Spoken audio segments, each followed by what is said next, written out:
এই কূটনীতির জবাব আমাদের নীতির মাধ্যমে দিতে হবে। এখানে শক্তির নয়, বুদ্ধির প্রয়োগ করতে হবে। আপনি শুধু আদেশ দিন মাধব, বলুন আমাদের কি করা উচিত। বিশ্রাম করতে হবে পার্থ। আমরা এমনি অনেকক্ষণ ধরে যাত্রা করছি, সবারই বিশ্রাম নেবার প্রয়োজন। আর এমনিতেও আমি বলেছিলাম আমার একটা ব্যক্তিগত কাজ রয়েছে যা অত্যন্ত গুরুত্বপূর্ণ, আমি সেটা করে আসছি পার্থ।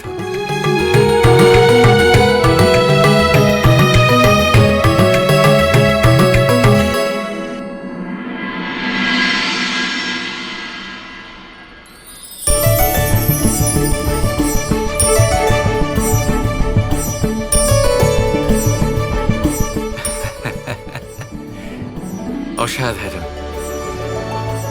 দেখেই মন ভরে গেল।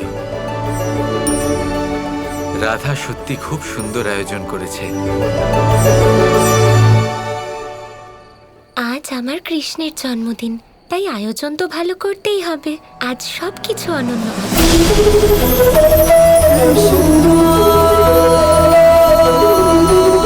তাহলে এই হলো আমার ভোগ। জন্মদিনের অনেক শুভেচ্ছা কৃষ্ণ।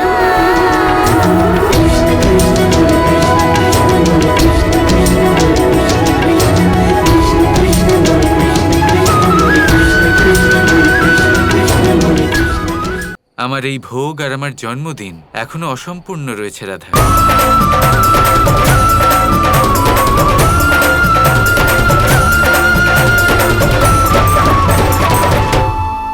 এবার পূর্ণ হবে।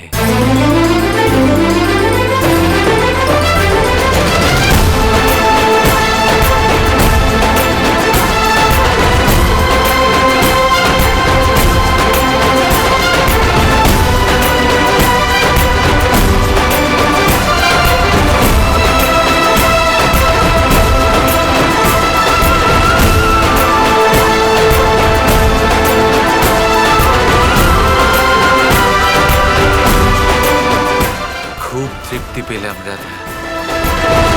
ধর্মস্থাপনের কাজে আমি যতই ব্যস্ত হয়ে পড়ি না কেন, তোমার নিজের হাতে বানানো এই মাখন আমাকে নতুন উদ্দীপনায় ভরিয়ে দেয়। সত্যি তুমি হলে আমার শক্তি রাধা। আর তুমি আমার প্রেম। সত্যি কৃষ্ণ, এত ব্যস্ততা থাকা সত্ত্বেও তুমি আমার সাথে দেখা করতে এলে, আমার জন্য এটাই অনেক। তবে হ্যাঁ, এখনো উৎসব শেষ হয়নি। এখনো আমার লাড্ডু গোপালকে দোলনা চড়ানো বাকি আছে।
রাধা, আমার উপহার কোথায়? এক্ষুনি তো মাখন খাওয়ালাম তোমায়। সেটা তো ভোগ ছিল। আমার জন্মদিনে আমার উপহার কোথায়? কথা তো খুব ভালো বলো তুমি। বলো, কি উপহার চাই?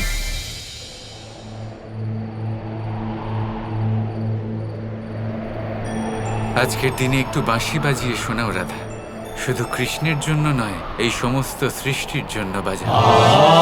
আজ কৃষ্ণের জন্মদিনে রাধা বাঁশি বাজাবে, আর সেটাই হবে যা কৃষ্ণের জন্মরাত্রে হয়েছিল। যার মনে প্রেম থাকবে সে এই বাঁশির সুর শুনতে পাবে, আর যার মনে প্রেম নেই সে ঘুমিয়ে পড়বে।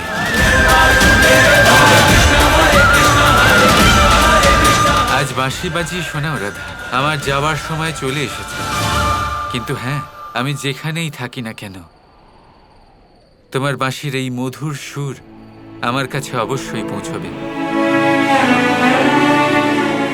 কৃষ্ণের ইচ্ছে রাধার জন্য আদেশ।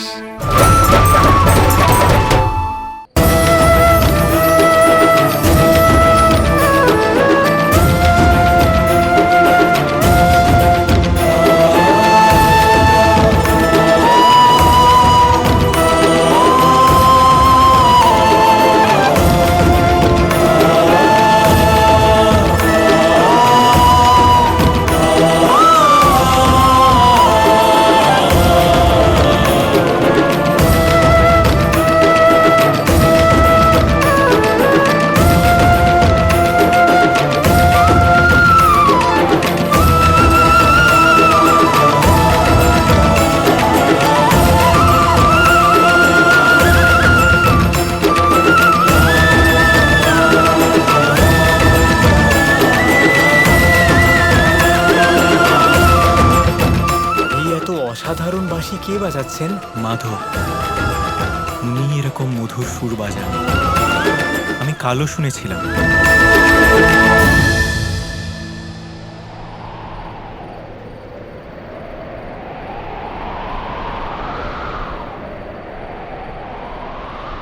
শ্রীকৃষ্ণ, এই মধুর বাঁশি আপনি বাজাচ্ছিলেন? ধরে নাও আমিই বাজাচ্ছিলাম। আশা করি আপনাদের সকলের বিশ্রাম নেওয়া হয়ে গেছে। এবার প্রস্থান করার সময় হয়েছে। মাধব, কিন্তু আপনি যে বলেছিলেন যে সৈন্যরা আমাদের জন্য অপেক্ষা করছে। চলো পার্থ।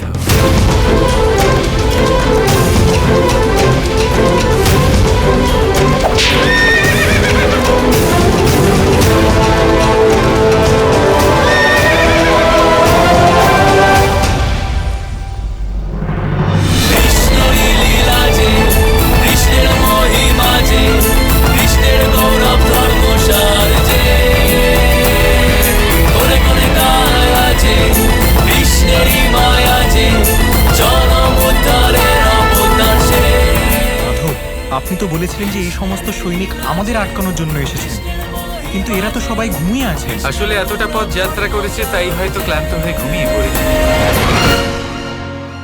কিন্তু আমাদের থামলে চলবে না পার্থ। আমাদের গতি বাড়িয়ে শীঘ্রই হস্তিনাপুরে পৌঁছতে হবে। নিশ্চয়ই।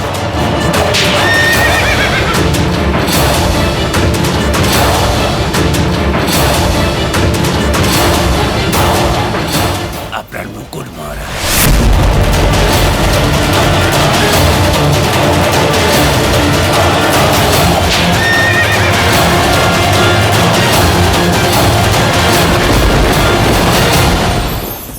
অধিকার, এটা না কোনো সাধারণ শব্দ, না কোনো ব্যবসা। নিজেই একটা অদ্ভুত ব্যাপার এই অধিকার। স্বয়ং ঈশ্বর মানুষকে জীবন বাঁচার অধিকার দিয়েছেন। কিন্তু যখন কোনো নারীর অধিকারের প্রশ্ন আসে, তখন সেই অধিকারের সাথে কর্তব্য জুড়ে যায়। এবার নারীর অনেক অধিকারের মধ্যে একটা অধিকার হলো নিজের স্বামী নির্বাচন করা। নির্বাচন করা কে হবে তার অর্ধাঙ্গ, এমন একজন ব্যক্তি নির্বাচন করা যিনি নিজের সাথে, নিজের স্ত্রীর সাথে, সমগ্র পরিবারের সাথে এই সমগ্র সমাজের পরিস্থিতিকে উন্নত করতে পারেন। তাহলে ভাবুন, নিজের জন্য স্বামী বেছে নেওয়া কত বড় অধিকার, আর যোগ্য স্বামী বাছা তার থেকেও বড় কর্তব্য। তাই নারীর অধিকারের সাথে যখন কর্তব্য শব্দ জুড়ে যায়, অধিকার নামক শব্দের মাহাত্ম্য আরো বেড়ে যায়। আপনিও নিজের জীবনে নিজের অধিকারের সাথে কর্তব্যকে জুড়ে দেখুন। যদি এরকম করেন, তাহলে সমস্ত স্বপ্ন পূর্ণ হবে আর মন প্রসন্ন হয়ে বলবে, রাধা রাধা।